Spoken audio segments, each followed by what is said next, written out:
Oke, bismillahirrahmanirrahim. Alhamdulillahilladzi arsala rasulahu bil huda wa dinil haq liyuzhirahu 'ala dinihi wa kafa bisayyidah.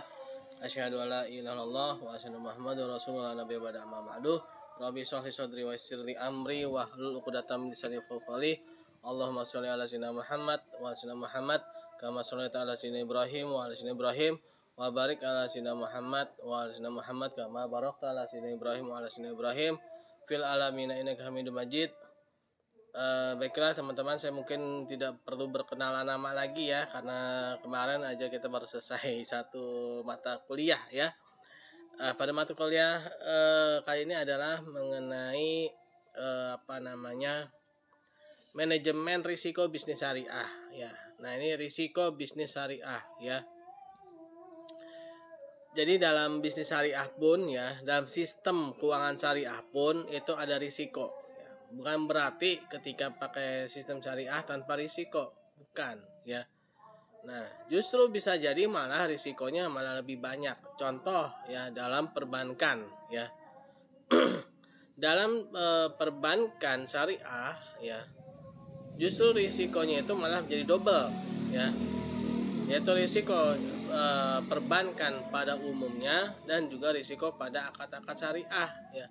Kalau gitu syariah ngeberatin dong Pak. Nah, bukan ngeberatin, tapi justru ketika kita menjalankan sesuai dengan apa yang telah diperintahkan ya, dengan apa yang amalkan oleh Allah Subhanahu wa taala dan Rasulullah SAW ya.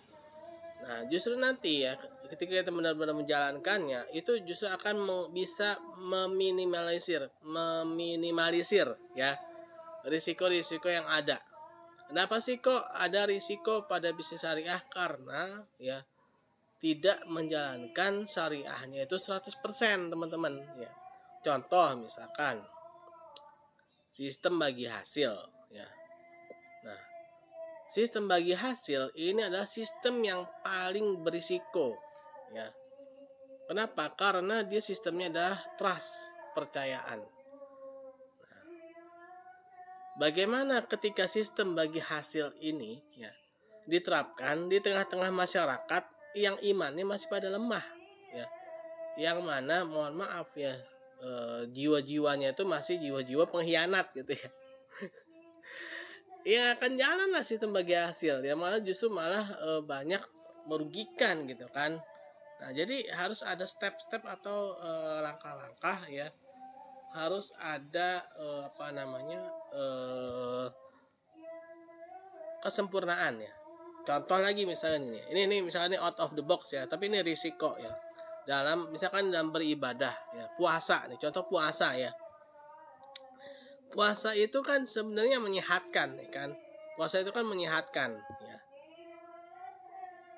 Ketika kita menjalankan ibadah puasanya itu tidak sesuai dengan syariat ya. Misalkan ya, disunahkan untuk makan sahur, berbuka dengan kurma ya. Nah, kita sahur nggak makan, atau mungkin makannya dikit ya, atau mungkin kita meremehkan hanya tidak sahur gitu ya. Buka puasa yang seharusnya disegerakan ditelat-telatin gitu ya. Apalagi parahnya lagi udahlah buka puasanya telat, udah gitu mohon maaf nih ya yang ahlul hisab ya, buka puasanya dengan merokok ya kan. Nah, itu gimana mau sehat puasa kayak begitu ya kan. Yang ada puasa bukannya sehat malah masuk rumah sakit. Buka puasa bukannya makan kurma malah makan sambal ya kan. Yang ada begitu bulan Ramadan diopname ya kan, bukannya sehat malah masuk rumah sakit. Nah, begitu pula dalam sistem keuangan syariah ya, dalam sistem bagi hasil ya. Gimana mau ada sistem keberkahan di situ kalau misalkan masyarakatnya orang-orang yang imannya masih pada lemah gitu kan, orang-orangnya masih pada suka berkhianat ya. Nah, justru malah yang cocok bukan sistem bagi hasil, mungkin jual beli biasa aja. Jual beli biasa pun juga sering sekali terjadi kecurangan gitu kan. Nah, itu artinya ya teman-teman ya, dalam berbisnis syariah ini sama seperti ketika kita menjalankan syariat pada umumnya juga sebenarnya, yaitu harus adanya kesempurnaannya. Dan bahkan kaidah fikihnya itu kan ketika masyarakat itu menyempit ya, maka syariat meluas ya. Ketika keadaan sudah meluas, maka syariat menyempit ya. Artinya apa? Ketika masyarakat menyempit itu artinya masyarakatnya itu masih belum paham syariat ya. Belum mengerti syariat Islam ini secara sempurna ya. Sehingga hukum meluas. Hukum itu artinya peraturan itu bisa meluas. Artinya yang subhat-subhat itu mungkin masih diperbolehkan lah gitu ya. Contoh dulu di Malaysia ya, bukan di sini sih ya. Ada namanya transaksi bai al-innah ya. Dan dulu bank syariah itu sering sekali melakukan transaksi bai al-innah. Nah, ini dalam fikih muamalah ini ya. Nah, ini juga sebenarnya dalam mata kuliah ini kita harus sudah menguasai juga nih fikih muamalah ya teman-teman ya. Fikih muamalah, terus mata kuliah sebelumnya. Nah, bai al-innah secara syariat itu sebenarnya nggak boleh, atau bahkan dia dibilang sebagai pembuka pintu riba ya. Tapi karena masyarakatnya itu belum paham tentang syariah ya, dan ketika itu bahkan ini sebenarnya bai al-innah ini sistem jual beli ya teman-teman. Jual beli itu kan sederhana ya kan, kita beli terus dari seorang dealer atau agen gitu ya, lalu ada konsumen kita jual gitu kan, sederhana banget kan. Nah tapi ini dia sistem jual beli yang mana jual belinya itu hanya pada kedua belah pihak aja. Saya beli ke Pak Yuda jual lagi ke saya dengan harga yang lebih tinggi dan dicicil. Nah itu bai al-innah tuh ya. Dan itu pernah terjadi dulu ya. Dan itu dipraktekkan ya. Dan walau alam sekarang masih ada atau enggak, tapi yang pastinya itu ketika masyarakat memang belum paham ya tentang syariat ya secara keseluruhan atau secara sempurna. Maka karena untuk mengenalkan ya, tapi jangan kelamaan juga, mentang-mentang masyarakatnya belum paham terus-terusan nggak paham ya, jangan kayak gitu juga ya. Nah, untuk mengenalkan istilah-istilah syariah dulu deh gitu ya. Bagi kan dulu itu belum populer ya kan istilah-istilah syariah. Dan bahkan sekarang ini malah ada yang lebih parah lagi, dibilang apa? Cuma beda istilah, misalkan margin jual beli ya kan. Margin itu dari jual beli. Kalau riba itu dari utang piutang. Nah, ada yang bilang cuma beda nama doang. Nah, itu juga merupakan sesuatu yang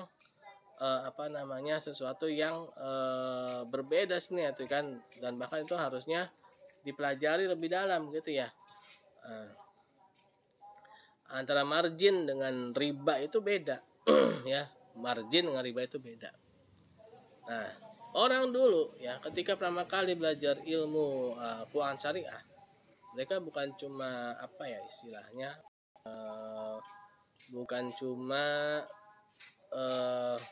nggak tahu sistem, bahkan istilah pun mereka nggak tahu. Maka mereka menjalankan yang masih subhat dan bahkan kalau dibilang haram gitu ya. Yang penting istilahnya apa ya? Lo tahu dulu deh istilahnya deh gitu ya. Nah itu kita tahu istilahnya. Nah mulai tuh masuk ke substansi gitu ya, substansi. Nah ini tadi sebenarnya di kelas sebelumnya tadi itu ya ada pertanyaan bagus tuh. Jadi gini, dia belajar akuntansi ya. Karena tadi saya ngajar akuntansi syariah ya teman-teman ya. Kelas yang sebelum saya ngajar akuntansi syariah. Nah, dia nanya gini, Pak, saya tuh dulu belajar akuntansi, belajar tentang depresiasi dan sebagainya macamnya gitu ya. Pakai persentase gitu kan. Itu kira-kira itu boleh apa enggak? Itu haram apa enggak? Riba apa bukan gitu kan?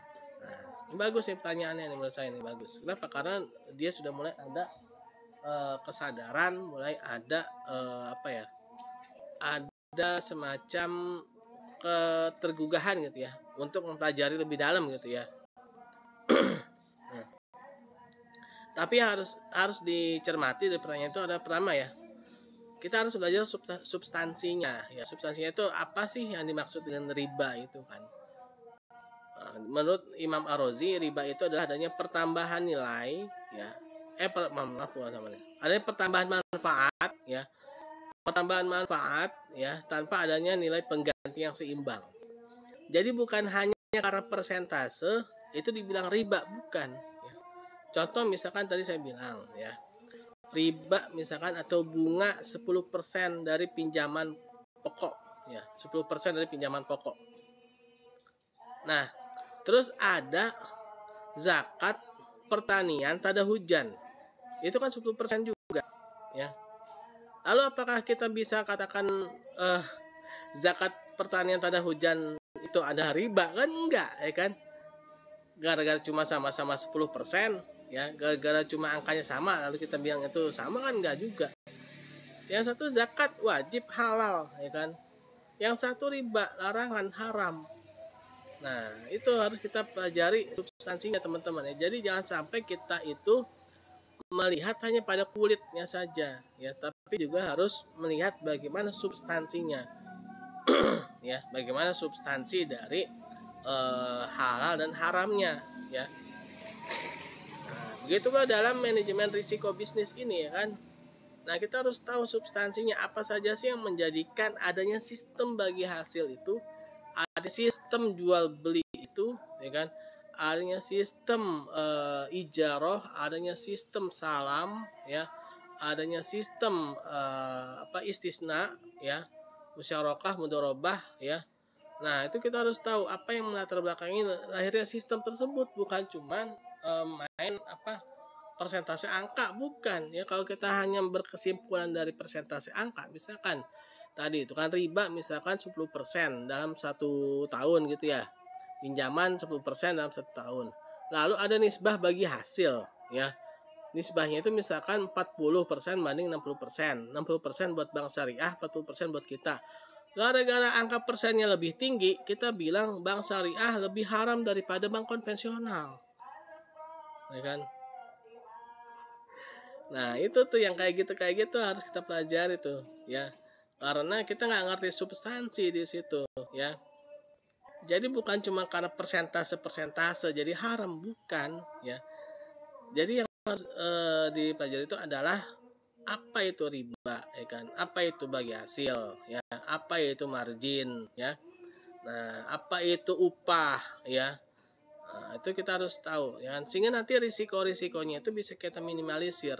Apa yang menjadikan seseorang itu bisa berbagi hasil, ya? Orang yang sudah kenal, ya, sudah akrab, ya, ketika menjalankan bisnis itu saja bisa terjadi pengkhianatan, ya. Bisa terjadi wan prestasi, ya. Bermitra aja itu mereka yang sudah saling kenal, bahkan saudara sekalipun itu bisa terjadi wan prestasi, ya. Apalagi ya orang yang baru datang gitu kan ke bank syariah, bawa laporan keuangannya bagus ya, lanjut sistem bagi hasil bermudorobah ya, itu sangat besar kemungkinan terjadi prestasinya itu luar biasa, masih besar sekali gitu kan, dibandingkan dengan yang tadi itu yang sudah kenal bahkan saudara sendiri ya. Nah, itu adalah sistem bagi hasil ya. Nah, artinya ketika menggunakan syariat, apalagi hanya baru tahu istilah gitu ya, lalu udah bilang wah udah kayak Superman lah teman-teman, berarti udah kayak Superman, bisa terbang gitu kan, langsung bisa terbang ya, langsung bisa memadamkan api hanya dengan satu kali tiupan, gitu kan, syariah nih, syariah gitu ya. Bebas risiko ya kan, enggak juga ya, enggak kayak gitu ya. Jadi harus dijalankan sesuai dengan yang sudah menjalankan sesuai dengan aturannya aja itu bisa ada kerugian loh teman-teman. Misalkan nih bencana alam, siapa sih yang bisa mencegah bencana alam? Siapa sih yang bisa menghindar bencana alam? Lagi asik-asik usaha, lagi asik-asik bermitra, lagi asik-asik berbagi hasil gitu ya. Tiba-tiba saja gempa bumi, kantornya hancur, rubuh, terbelah dua. Kan gak ada yang tahu kayak gitu ya kan. Muncul kerugian di situ. Nah, artinya yang seperti itu ya. Nah, nanti tuh risiko itu juga ada namanya risiko bawaan, risiko memang tidak bisa dihindari, itu ada pasti ya. Nah, syariat ya biasanya ya risiko-risiko yang muncul dalam syariat itu biasanya hampir kebanyakan sebagian besar itu bukan human error ya, bukan kesalahan manusia, tapi biasanya bencana, lalu peperangan ya. Nah, itu biasanya yang seperti itu gitu ya. Ada ya tapi nggak banyak ya. Kalau kalau memang secara kesempurnaan ilmunya itu memang sudah mendekati sempurna lah ya. Seperti zamannya Abu Bakar As-Siddiq ya. Nah, di zaman Abu Bakar As-Siddiq sepeninggal Rasulullah SAW wafat ya, itu kerjaannya Umar bin Khattab radhiyallahu anhu sebagai qadhi nganggur, teman-teman. Beliau protes ya kepada Abu Bakar As-Siddiq. Saya gimana nih kan, nggak punya kerjaan gitu kan. Kenapa? Karena masyarakatnya ideal banget gitu loh ya. Qadhi itu hakim ya, hakim. Jadi ketika menjadi hakim nggak ada kasus. Ya, kenapa? Karena masyarakatnya itu masyarakat yang memang sudah terdidik secara syariatnya itu sudah sangat lengkap gitu ya. Sudah sangat sempurna gitu kan. Sehingga masyarakatnya itu udah ngerti hukum gitu ya. Nggak usah dijelasin lagi sama ahli hukum, udah ngerti hukum semua. Sudah pada ahli fikih semua. Ya. Sehingga yang menjadi hakimnya itu sendiri bingung mau ngapain. Ya. Nah, itu mungkin itu bisa syariat itu benar-benar bebas risiko di situ ya. Tapi kalau sekarang baru tahu istilah syariat aja udah kayak ngerti agama 101% ya kan. Mau mau bilang bebas risiko jauh ya. Nah, jauh teman-teman ya kan. Nah, kita saya jadi teringat ini stand up di ini ya. Jadi ada stand up yang di-share di grup dosen gitu ya. Nah, salah satu poin yang penting dari stand up itu si pematerinya si stand uppernya itu ya. Itu dia bilang gini. Kenapa sih? Ya, jadi ini berarti kayak kita ini protesnya sama Allah gitu.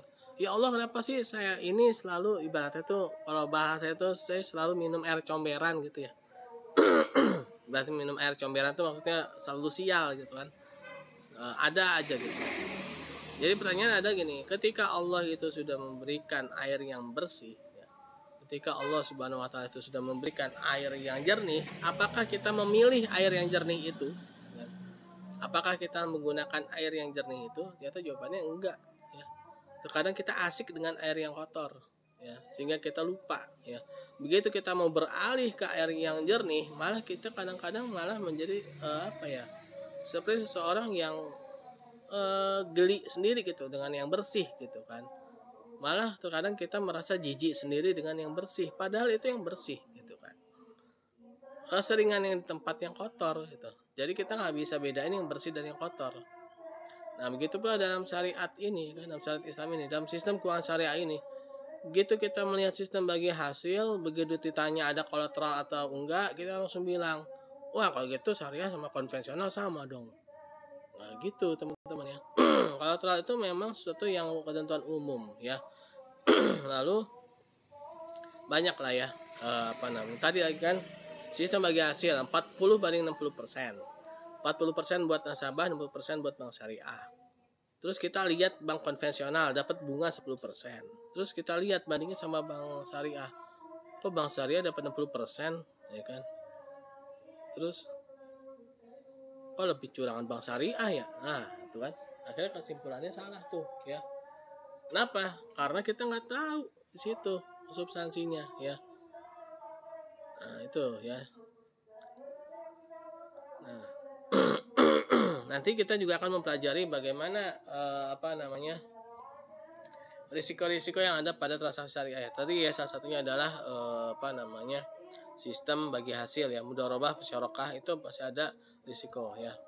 Nah, pada pertemuan ini saya ingin sedikit menjelaskan ya, membuka sedikit wawasan teman-teman bahwa dalam syariah ini ya, sistem keuangan syariah ini ya, sama seperti dalam kita menjalankan syariat pada umumnya, yaitu kita harus berusaha untuk sebaik mungkin gitu ya, berusaha untuk sesempurna mungkin. Kenapa? Karena kalau kita tadi tuh ya setengah-setengah, justru malah risikonya kan lebih besar ya kan. Contoh kayak tadi puasa ya, puasa itu kan kondisi kita itu lagi lemah teman-teman ya, kondisi kita itu justru turun, imunitas itu turun ya.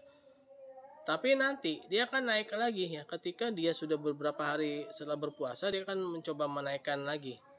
Nah, tapi naiknya itu dia bisa lebih bagus daripada sebelumnya. Kenapa? Karena racun-racun ya yang masuk ke dalam racun-racun yang masuk ke dalam tubuh ya, yang biasa dimakan itu kan berkurang ya kan. Dia dimulai detoksifikasi ya kan.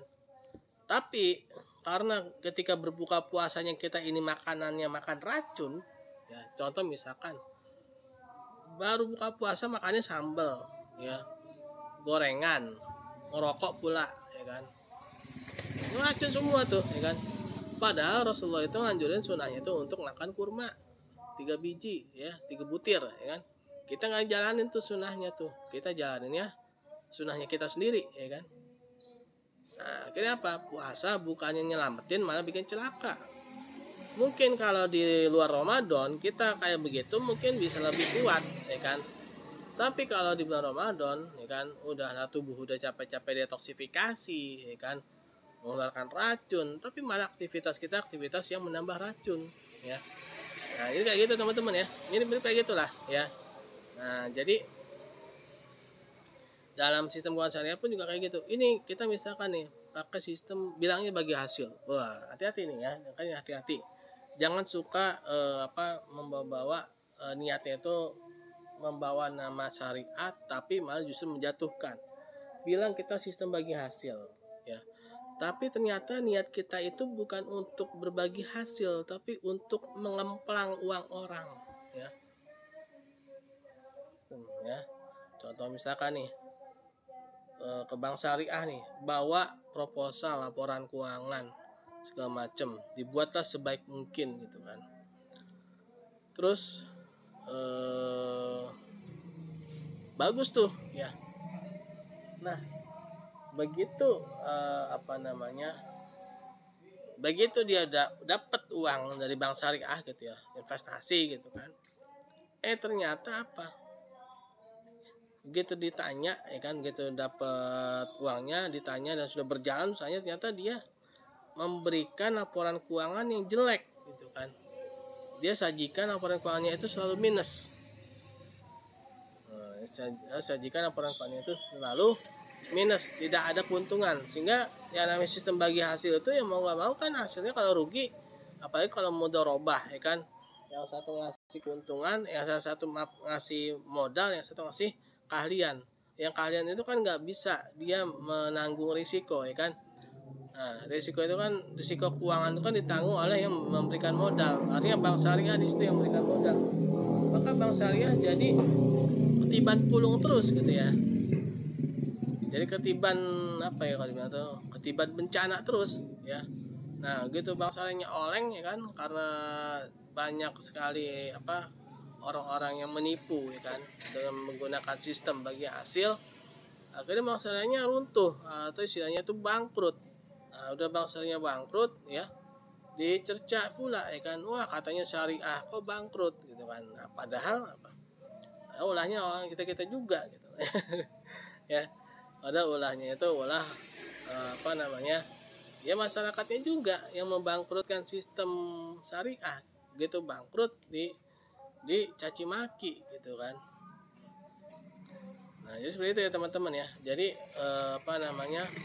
yang paling pertama itu adalah kita harus tahu tentang substansinya ya, sehingga tidak terkecoh atau tidak terbuai dengan istilah, dengan sesuatu yang sifatnya itu kulit ya, yang sifatnya itu dia hanya sebagai pemanis ya, hanya sebagai ya inilah ya, kalau ibaratnya tuh kayak strawberry ya teman-teman ya. Strawberry tahu ya, strawberry itu kan bagus ya, cakep ya strawberry ya. Tapi kalau kita bejek, gampang nggak strawberry? Gampang ya. Nah, strawberry itu makanya ada namanya bukunya Renat Kasal itu Strawberry Generation, generasi strawberry. Kelihatannya cakep ya, kelihatannya indah, tapi rapuh ya, Nah, terus yang kedua kita lihat duren ya. Tahu duren ya teman-teman ya, tampilannya serem ya kan, tampilan duren tuh serem. Nah, tapi apa? Duren kalau mau kita bejek nggak bisa, yang ada tangan kita yang berdarah, ya kan? Kecuali kalau udah dipapas, ya, lain-lain masalah itu ya.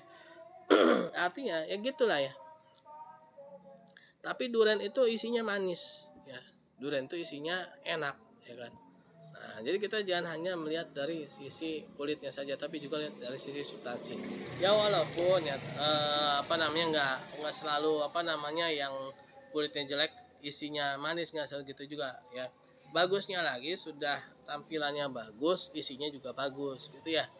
Nah, jadi ngerti syariat tentang sistem bagi hasil, ya dia ngerti dan juga berusaha menjalankan sesuai dengan apa yang diperintahkan oleh Allah dan Rasulnya, meminimalisir yang namanya risiko ya. Nah, risiko itu jadi datang hanya karena ada bencana, karena hanya ada peperangan ya. Jadi sifat itu bukan human error yang sengaja gitu kan. Kalau sekarang ini kan ya kebanyakan yang sifatnya itu memang sengaja gitu. Sengaja itu maksudnya memang orang-orangnya itu sengaja mengambil, ya kan, mengambil atau korupsi gitu ya. Nah, yang kayak gitu mau pakai sistem bagi hasil habis lah ya, nggak akan jalan gitu loh. Kenapa? Karena tadi ya dia memang sudah ya sudah inilah sistem pengkhianatan gitu ya teman-teman ya. Nah, itu mungkin ada yang mau diskusi, boleh nih. Takutnya ada yang mau bertanya, Pak Yuda. Ya Pak, tadi sedikit tentang tadi bagi hasil. Kalau kan resikonya itu kan ya pengkhianatan, ya punya pengkhianatan si pengusaha terhadap bank syariahnya mungkin ya, maksudnya itu bukan Pak? Itu kalau sekarang ini sudah ada ini nggak Pak, semacam proteksi buat hal-hal seperti itu Pak, si banknya ini? Oh iya, proteksinya ya tadi ya seperti ada kolateral kan. Jadi sebelum si nasabah itu mengajukan pembiayaan ya, jadi ada jaminan ya. Nah, jaminan itu biasanya itu lebih tinggi daripada pembiayaan yang diajukan. Yang kedua ada namanya BI checking ya. Jadi si bank umum maupun bank syariah ya, ini sama-sama akan mengecek gitu ya, BI checking ya. Walaupun sebenarnya BI checking juga sebenarnya bisa di otak-atik juga sih ya. Bisa dihapus ya kan. Tapi setidaknya itu sudah usaha lah ya untuk meminimalisir ya. Minimalisir penipuan-penipuan ya kan. Nah, setidaknya sih ada kolateral ya. Kolateral itu penting ya karena dia akan menjadi pertanggungjawaban ya ketika si nasabahnya ini dia tidak bisa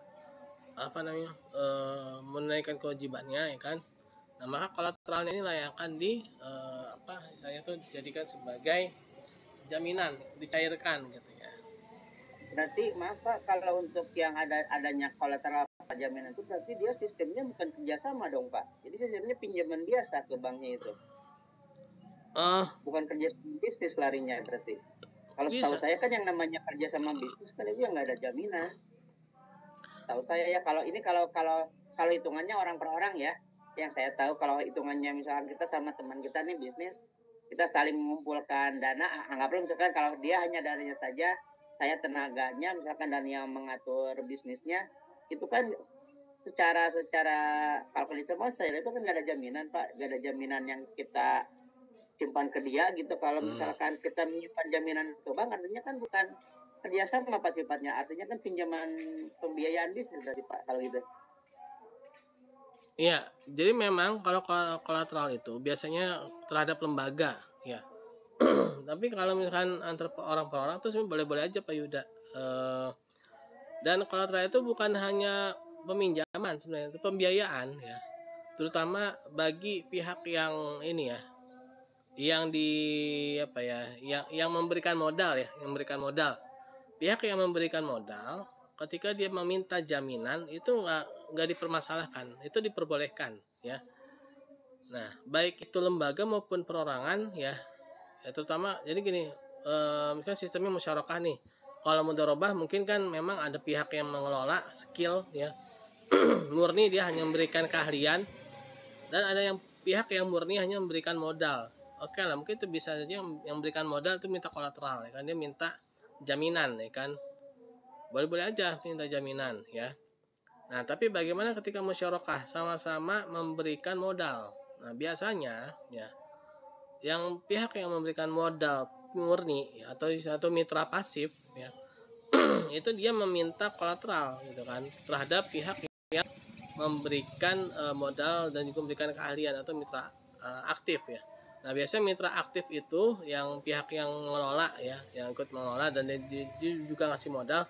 Biasanya modalnya itu lebih kecil ya dibandingkan dengan mitra pasif ya. Biasanya mitra pasif itu biasanya modalnya lebih besar. Misalkan mitra pasif itu misalkan dia ngasih modalnya 70% atau mungkin 80%. Mitra aktifnya cuma 20%, tapi dia ngasih keahlian ya kan. Nah, terus si mitra pasifnya minta, ya udah jaminannya apa nih, ya kan? Karena saya kan ngasih modalnya gede, ya kan? Dan kerugiannya pun juga pasti saya juga yang akan lebih besar menanggung kerugian, gitu kan? Kalau memang ada kerugian nanti. Nah, lalu dia minta kolateral, ya tergantung kesepakatan, ya. Itu istilahnya antara dimingkum, tergantung keredoan kedua belah pihak, ya. Kalau memang misalkan si pihak yang pengelola, misalkan mudharabah nih, misalkan mudharabah, si pihak yang memberikan skill atau yang mudoribnya itu dia nolak, nggak mau sih, nggak mau ada kolateral, ya udah berarti nggak jadi ya kan, boleh-boleh aja gitu ya, tergantung kesepakatan. Jadi ini bukan sesuatu yang wajib juga ya, tapi ini sesuatu yang misalnya nggak wajib, tapi ini berlaku umum dan itu istilahnya protection ya, melindungi lah gitu. Nah, dia sifatnya melindungi dan ada kesepakatan umum gitu kan. Nah, biasanya itu ada kolateral gitu kan untuk pembiayaan, baik itu untuk murabahah. Kalau murabahah kan kolateralnya tuh yang barang yang diperjualbelikan yang biasanya ya. Kalau jual belinya ya. Nah, kalau mudharabah itu biasanya si pihak yang mengelolanya ini ya, yang pihak mengelolanya ini misalkan nih dia sengaja gitu ya. Kan dalam bermudharabah juga kan ada hadisnya itu ya. Si pihak pengelola itu kan nggak boleh melewati lautan, tidak boleh melewati gunung segala macamnya. Itu artinya apa? Risikonya itu ya jangan sampai ada risiko si pengelolanya itu sakit atau celaka ketika usahanya itu lagi berjalan gitu loh ya. Nah, artinya itu istilah itu syariat itu udah menjaga banget gitu ya, biar si pengelola ini dia bisa maksimal dalam mengelola amanah atau dana modal yang diberikan kepada dia gitu kan. Tapi kalau misalkan dia lalai, dia sengaja gitu kan. Nah, ini udah lain perkara nih. Misalkan dia sengaja nih lagi usaha gitu ya, berlaku boros artinya atau mungkin dia malah sengaja mohon maaf ya kan, ke rumah-rumah bordir gitu ya, atau ke tempat-tempat PSK sehingga modalnya habis gitu kan. Nah, itu apakah si mudoribnya itu dia menanggung kerugian? Iya, harus menanggung karena itu dia lalai gitu kan.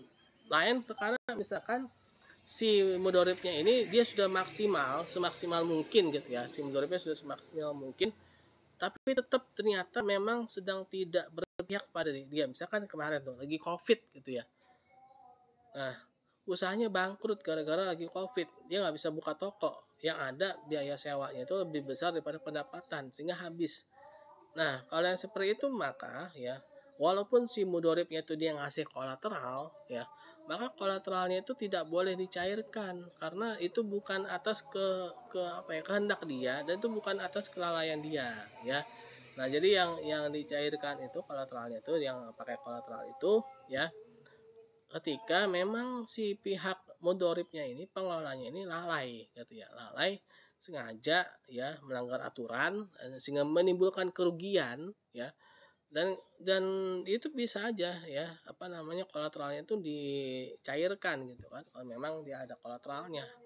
Nah, jadi seperti itu Pak Yuda ya. Pak, satu lagi boleh Pak? Boleh. Kan tadi by Al-Inah Pak. Kurang jelas by Al-Inah. Oh, oke. Tadi kata Bapak tuh mengganti riba dan dia diharapkan gaji kekuatan atau gimana maksudnya Pak? Iya. Baik Alina ya, pembuka pintu riba ya, baik Alina. Jadi itu pembuka pintu riba maksudnya gimana maksudnya itu Pak? Jadi gini, contohnya misalkan nih saya sama Pak Yuda ya. Misalkan saya butuh uang 1 juta. Ya, misalkan ya. Pak Yuda punya uang 1 juta. Ya. Terus saya misalkan mau pinjam sama Pak Yuda nih. Ya, mau pinjam. Saya mampu nih bayar per bulannya 100.000, saya mampu gitu ya. Selama setahun gitu kan. Saya mampu. Tapi misalkan ya Pak Yuda nggak mau ngasih pinjem ya. Terus misalkan ya, ini misalkan aja ya, Pak Yuda bilang gini, saya ngasih pinjam Pak Hasbi apa nih ininya ya kan, dampak baliknya gitu kan. Karena kan dalam utang piutang itu kan nggak boleh ada mengharapkan dampak balik ya, karena pure sosial ya kan. Nah, kalau saya kan sama-sama ngerti syariat nih, kalau dampak balik ada apa pertambahan manfaatnya, itu kan pasti riba gitu kan. Ya udah gini aja deh ya. Ini saya kan punya HP nih ya, saya punya handphone ya kan. Saya jual nih ke Pak Yuda ya, saya jual ke Pak Yuda. Saya jual seharga 1 juta ya kan. Saya dapat uang kan 1 juta kan. Nah, tapi Pak Yuda itu ya, Pak Yuda itu nggak butuh HP gitu ya. Pak Yuda itu lagi nggak butuh HP, buat apaan HP? Maksudnya saya HP udah banyak gitu kan, berjejer sampai 3 gitu ya. HP saya banyak ini Pak, udah kayak counter ya kan. Saya nggak butuh HP, saya memang punya uang 1 juta gitu, tapi saya nggak butuh HP sekarang gitu kan. Nah yaudah nih ceritanya dijual dulu ke Pak Yuda nih ya kan, HP-nya ke Pak Yuda ya kan? Uang 1 juta ke saya. Nah ya udah HP-nya jual lagi ke saya Pak Yuda, tapi saya bayarnya nyicil. Nah, harganya berapa? Harganya 1.200.000. Harga HP-nya 1.200.000. Nah, HP-nya saya jual lagi ke Pak Yuda ya kan. Pak Yuda ya, HP-nya ke Pak Yuda dengan harga 1.200.000. Dengan cara dicicil selama 1 tahun, bayar 100.000. Artinya saya harus kan HP-nya itu ini kan, saya balik lagi gitu ya. Nah, tapi saya punya kewajiban ya, saya punya kewajiban harus membayar ke Pak Yuda ya. Harus bayar ke Pak Yuda itu sebulan itu 100.000 sama 1 tahun. Artinya Pak Yuda dapat untung 200.000 dari transaksi jual beli HP itu ya kan. Nah, intinya gini, saya minjem, jadi jatuhnya itu ya. Jatuhnya itu jadi saya minjem 1 juta, saya balikinnya itu 1.200.000 ya. Dengan cara bayar dicicil ya. Pak Yuda dapat 200.000. Nah, itu sebenarnya kan riba itu kan. Nah, tapi di situ ada barang HP yang menjadi helahnya satu celah untuk menghindari riba, dan itu namanya bai al-inah ya. Itu nggak boleh sebenarnya ya. Dan itu dulu sering sekali tuh ya kan, bank syariah itu dulu ya, walau alam kalau sekarang ya. Tapi kalau BMT itu walau alam juga pernah yang kayak gitu juga ya. Jadi berpura-pura ada transaksi di situ ya, berpura-pura ada jual beli. Padahal di situ nggak ada jual beli, ada utang piutang ya. Adanya utang piutang. Itu namanya bai al-inah Pak Yuda ya. Jadi ya Pak, dilanjut Pak. Ya. Tadi kan disebut bai al-inah tuh karena 2 orang ya Pak ya. 2 yang melakukan transaksi, bisa dibilang fiktif ya gitu ya. Tapi kalau misalkan ini kita ngejualnya ke pihak ketiga, masih masuk ke bai al-inah nggak? Bagus sih pertanyaannya nih ya. Misalkan lebih dari dua pihak. Misalkan barangnya tuh muter ya kan, sampai 5 orang ya, atau mungkin sampai berapa orang, tapi ujung-ujungnya sebenarnya jatuhnya itu ujung-ujungnya sama.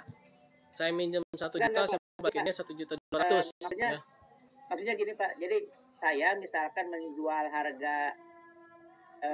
HP ke Bapak misalkan ya, karena emang saya intinya jadi nanti kita jualnya bukan ke saya lagi, tapi ke misalkan anggap ke Wulan misalkan jualnya. Tapi dijual ke Wulan tuh dengan cara nanti menyicil gitu Pak tetap. dibayarnya dengan cicilan kita kesananya.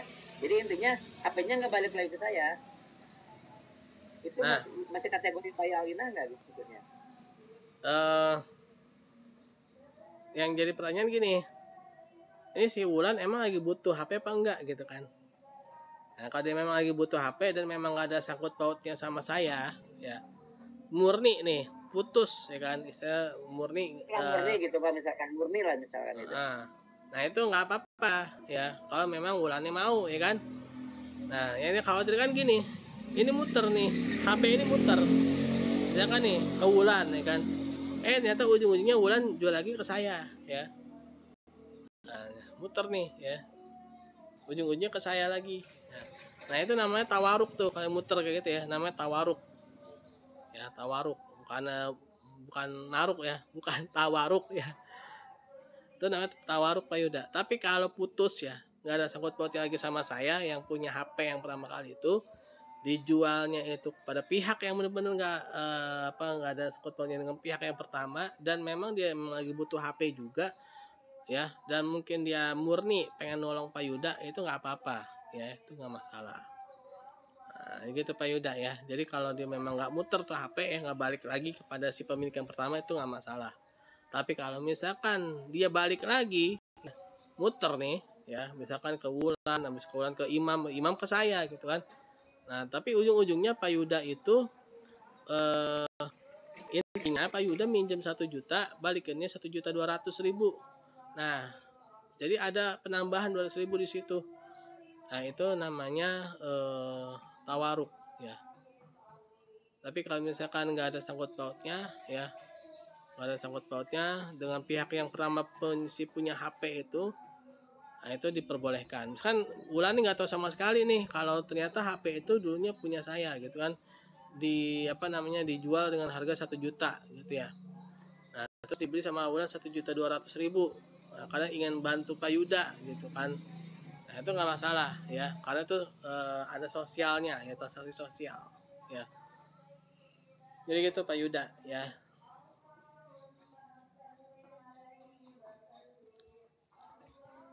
Oke. Tadi mana nih? Ada yang nanya nih. Mana tadi yang nanya ya? Kalau ada penjamin termasuk riba juga nggak Pak? Wah, penjamin maksudnya apa nih? Yang menjamin hutang. Nah justru apa nih? Orang yang menjaminkan gitu. Siapa sih yang nanya nih?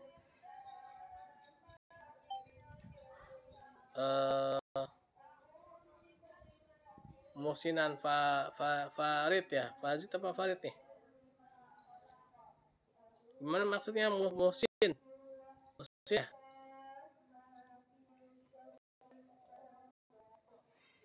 Muhsinan Fazid, gimana maksudnya kalau ada penjamin riba atau enggak? Maksudnya gimana? Bisa diperjelas kah? Halo. Maksudnya gini kali Pak. Ya? Kalau ngutangin barang mungkin terus pakai jaminan, itu masuk riba nggak Pak? Utang. Kalau utang itu sendiri ya kan, itu kan sebenarnya dia tidak boleh ada penambahan ya. Jadi bukan masalah jaminannya, ini adalah masalah utangnya itu ya. Ada nggak ada ya, ketika utang itu dia ketika dikembalikannya itu ada lebih atau ada manfaat, penambahan manfaat, yaitu riba. Walaupun bukan berupa uang sekalipun ya. Misalkan nih Mustamian ya kan meminjam uang sama saya, terus saya bilang gini, Mustamian pijitin saya dong gitu kan, badan saya pegel-pegel nih. Terus kata Mustamian, aduh Pak, tangan saya juga lagi pegel Pak. Terus saya bilang lagi, kamu gimana sih, gimana mau saya kasih uang nih, mijitin saya aja nggak mau. Akhirnya Mustamian mijitin saya kan, karena nggak enak gitu ya, karena minjem. Nah pijitannya itu adalah riba. Jadi bukan cuma uang riba itu ya. Mijitinnya itu riba. Dan bahkan ya ada ulama itu ya mengatakan, janganlah kalian itu menaiki unta orang yang meminjam barang kalian, ya kan? karena ya menaiki tumpangan unta mereka itu adalah riba, ya kan. Jadi misalkan gini, saya nih misalkan ya sama kamu lagi deh Mustamian ya, saya punya motor nih misalkan ya, terus Mustamian misalkan nggak punya motor misalkan ya, saya butuh uang nih 1 juta ya kan, terus saya minjem sama Mustamian, Mustamian minjem uang dong 1 juta gitu. Dia kan punya motor nih kan. Nah, sebelum saya minjem ya sama Mustamian, setiap kali saya ketemu Mustamian, jangankan nawarin mau bareng apa enggak gitu kan, negor juga enggak gitu ya. Tapi apa ya, ketika saya minjem sama Mustamian, setiap kali ketemu Mustamian saya selalu bilang, Mustamian mau bareng gak naik motor saya gitu kan, mau kemana Mustamian, nih saya anterin ya. Tumen-tumenan tuh ya kan. Nah, karena kenapa? Karena punya utang. Nah, itu kalau Mustamian naik motor saya ya kan, tumpangannya itu udah riba ya.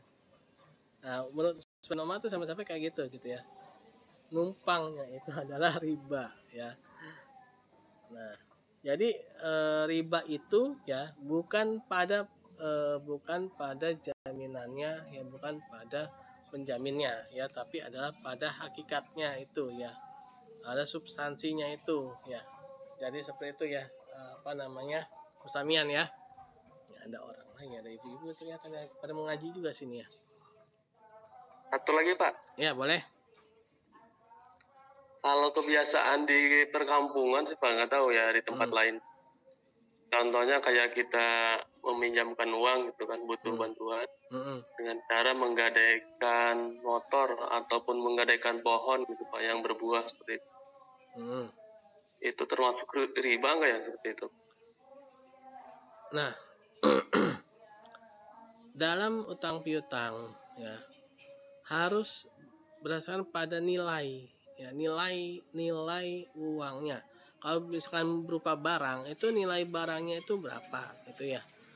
Dan apabila adanya nilai yang lebih tinggi daripada yang dipinjamkan atau diutangkan itu ya pasti jadi riba ya, karena ada nilai tambahan nilai yang lebih tinggi. Nah, kalau misalkan dengan pohon yang berbuah ya, harus berapa nilai pohon itu ketika dinilai gitu. Jangan sampai ada goror juga, ada ketidakjelasan juga ya.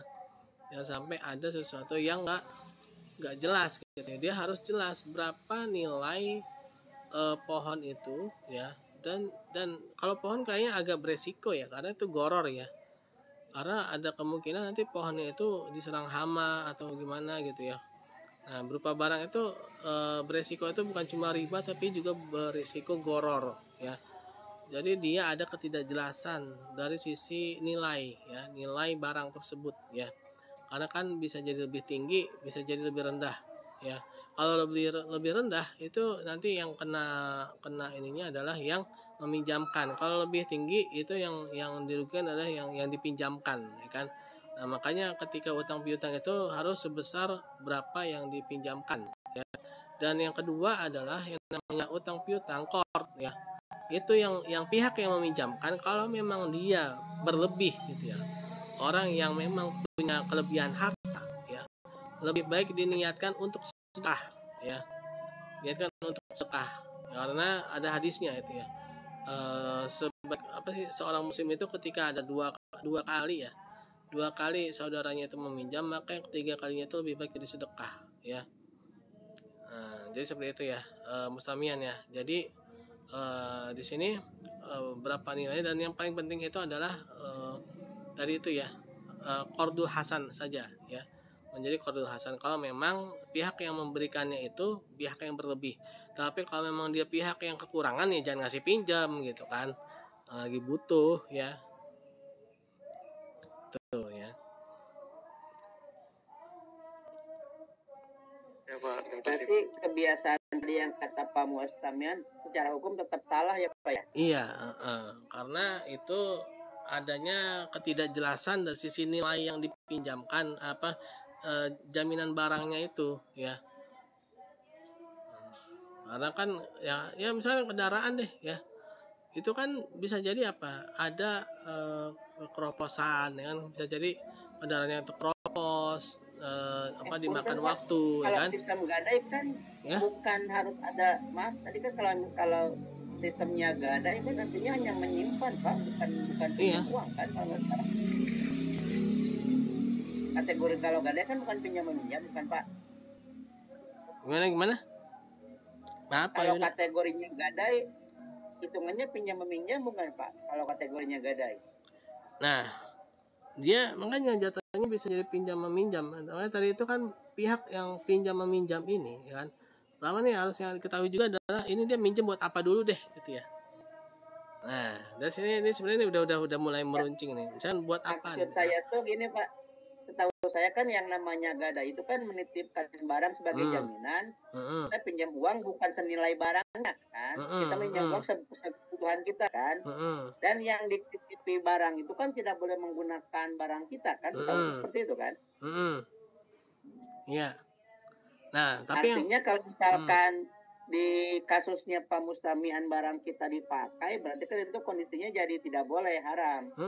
Karena kan itu kan statusnya hanya sebagai jaminan, jika kita tidak bisa mengembalikan uang baru ada ketentuan lain mungkin yang seperti itu. Itu kan enggak ya, kalau nggak salah ya, kalau pinjam meminjam. Ini apa maksudnya kalau ini sifatnya gadai gitu maksudnya.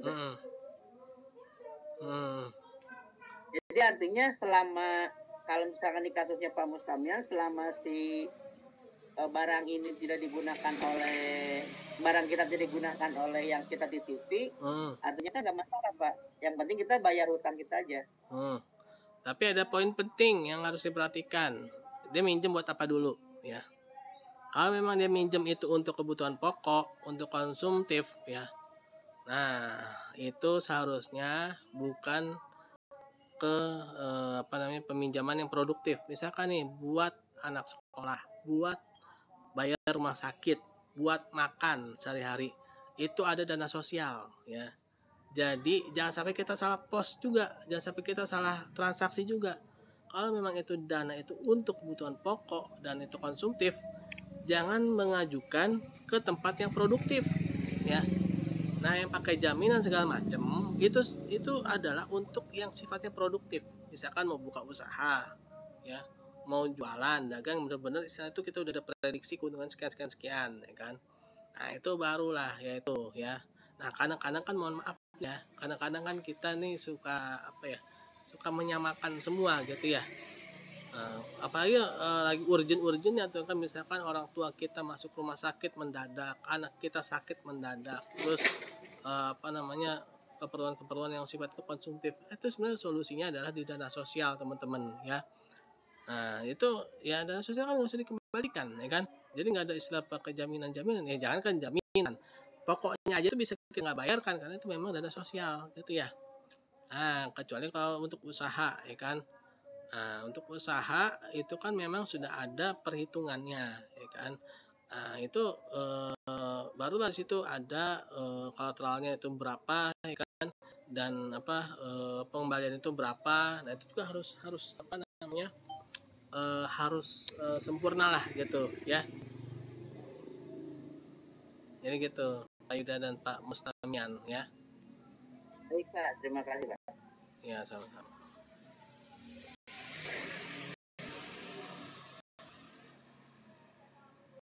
Gimana? Ada lagi yang mau bertanya?